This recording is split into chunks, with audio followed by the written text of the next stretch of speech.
Can anybody flat pack? I can, but can you?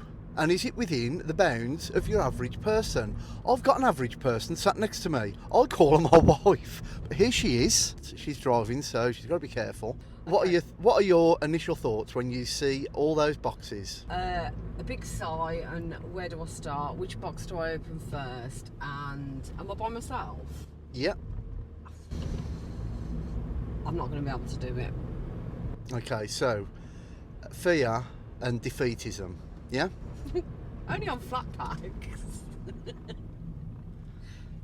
I'm going to be dropped off, then my wife Jezza will be going to the gym, and then you've got a couple of errands to run, haven't you? Mm-hmm. So if there's any flat packing left when you get back, maybe you can have a go, just to show that flat packing is within easy reach of the bang average person. Harsh. We're going to go through, there's a 3-door wardrobe, 2 bedside tables, and a lot of cardboard to get rid of. So let's get to the mother-in-laws.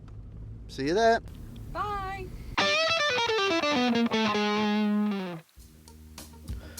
So here's the wardrobe laid out, and as it's a 3-door wardrobe, I make the assumption that the top 3 boxes, all being similar, are the 3 doors, and I'll put them to one side. I then notice a scuff on the main box, so I take a photo of that just in case, but it turns out all was fine. Now, don't use a metal knife when opening these, use your hand or something plastic so you don't damage the contents. And I like to keep all similar items together, so here I put all the hinges and the knobs in a box before going on to check all the fixings against the instructions. A tray can be useful here, but I made a barrier with these cardboard packers so they don't wander off. And I like to lay them out in the same formation in which they appear in the instructions, just to make it visually easier when I'm looking for things.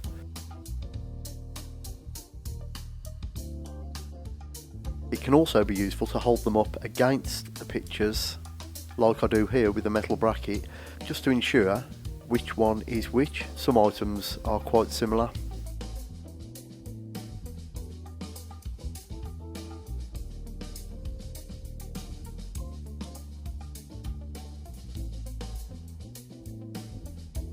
I then read the instructions in full, so there's no surprises down the line. They often say that you need 2, but really that's your call. But I would say if you're not on carpet, definitely put something soft down. As always, the devil is in the detail, and here you'll notice a lip on one side. So what I'll do is orientate the instructions so they're the same way as my physical components, and using that method I can work out here that the metal brackets that need attaching attach from the 3rd hole down and on the side of the lip. Always count holes. That's probably one of the biggest mistakes made, putting it on the 2nd hole down or the 4th hole down, but this goes on the 3rd hole down. Count your holes.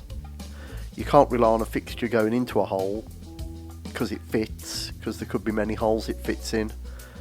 Like this one, for example, goes in the middle top, but when I go down the other end it goes 3 holes up, still in the middle but 3 holes up.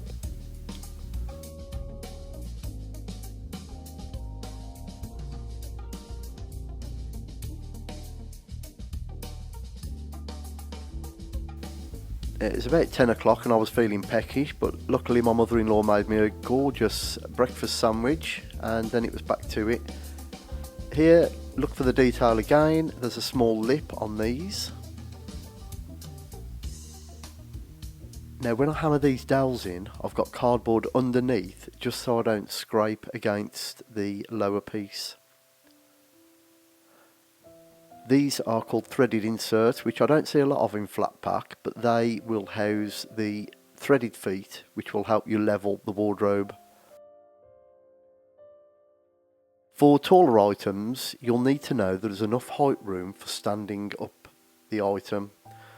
so it will tell you what ceiling height is allowable. If not, you'll have to build it erect, but in this case I can carry on and build it on the floor. I'm being careful here to line up the holes and taking my time, because if you do knock this when it's not fully assembled, it can blow the chipboard out. Now these little metal items here are called cam locks, or sometimes cam locking nuts, and you line them up in the hole so they fit over the cam bolt that you just screwed in a minute ago. One turn to the right secures a nice tight hole, but still be careful not to fall into the upright, because it will still blow out the chipboard. Here you'll notice a groove. Now the groove usually suggests it's the rear of the item, because it will soon house the back panel. So that's why I'm putting the plinth without a shiny side on the back. Whereas round the front, you can see here all the finished edges face outwards and are the shiny side. So with the other side attached, I can now flip it over, and you just need to allow yourself plenty of room for this.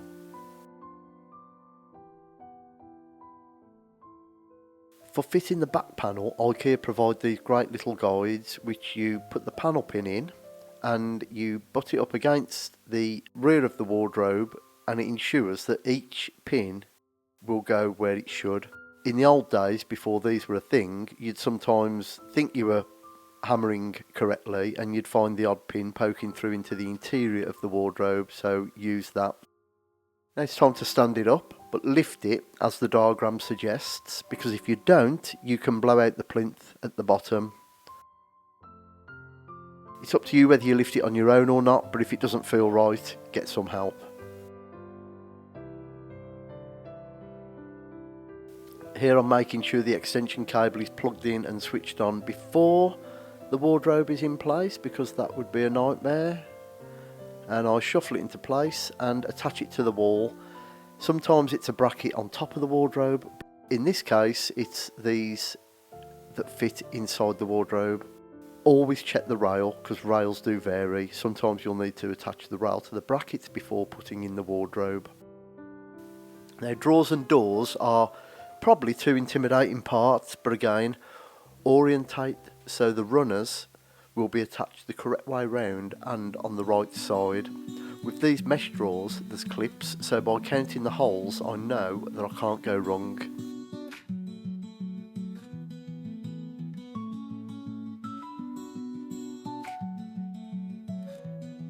And what I do here to know how far up it should go is temporarily attach the runner on one side of the drawer and test it. So by doing this, I work out that it goes in 5 holes up, and once the first one is in, I can put that drawer in and then do the same again for the subsequent drawers to make sure they're all positioned appropriately and running free and easy. But do make sure your runner's the right way up. You'll only have to unscrew it and do it again.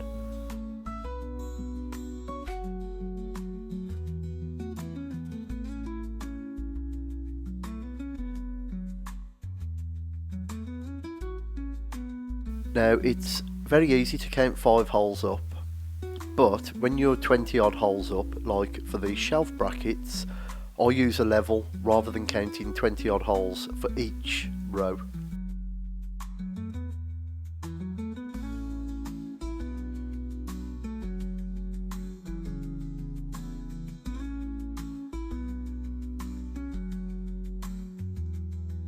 But now we go on to the doors. All the holes are there for you, pre-drilled. Ready to slot the hinges in. So just make sure by looking at a photo which way and which side the hinges are going on. And then you can screw each hinge into the door.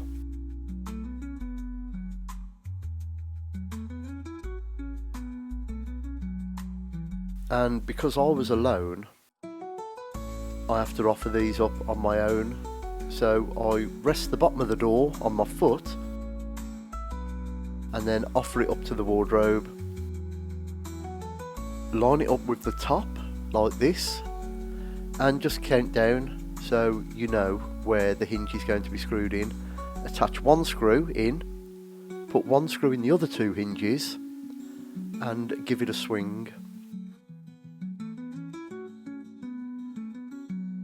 And if all that seems okay, then put another screw in each of the three hinges and do that for all three doors.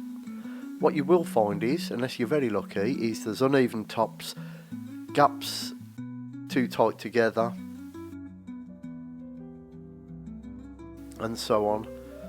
But with these modern hinges, you'll see from the diagram, there's a screw that will move it up and down, a screw that moves it left to right, and a screw that moves it in and out. With a bit of fiddling and finagling, you can eventually get all the doors to line up together. Just by looking at the diagram and understanding what screw moves the door what way. When the doors are hung, you can put the handles on. Now, the battery died on my camera, so I do apologise, but you basically measure and mark where you want the handle. You then put a bit of wood on the reverse of the door so as not to blow out the chipboard when drilling the hole for the handle. And then it's a case of putting the screw in the back of the door to meet the knob or the handle at the front of the door and tighten it.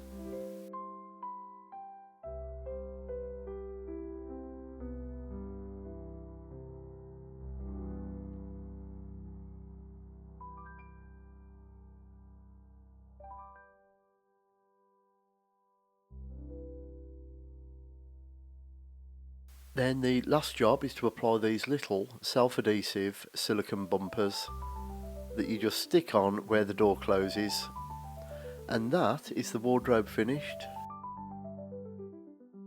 And as you can see from this little clip, I've got all the doors of an even gap and lined up across the top.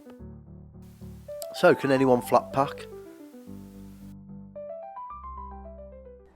Can I just ask? There's no words. No.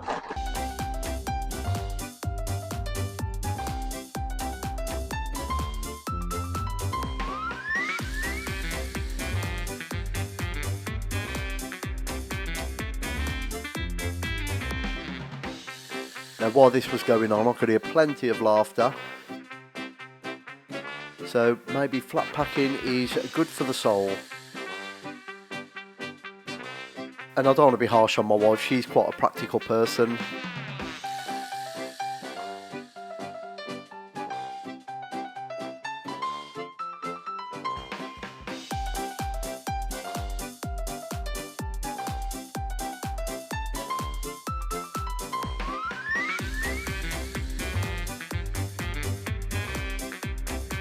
And while this was going on, I was in the bedroom making 2 bedside tables which were off Amazon, and you could really tell a difference that they were off Amazon and not IKEA. They're very much like the old MFI ones from the 80s. So how did it go? We've done very well. We're thinking about starting a little side hustle. Oh, well done. So, can anyone flat pack? Yeah. Okay. Brilliant. But I couldn't have done that wardrobe. I hope that's been useful. Thanks for watching.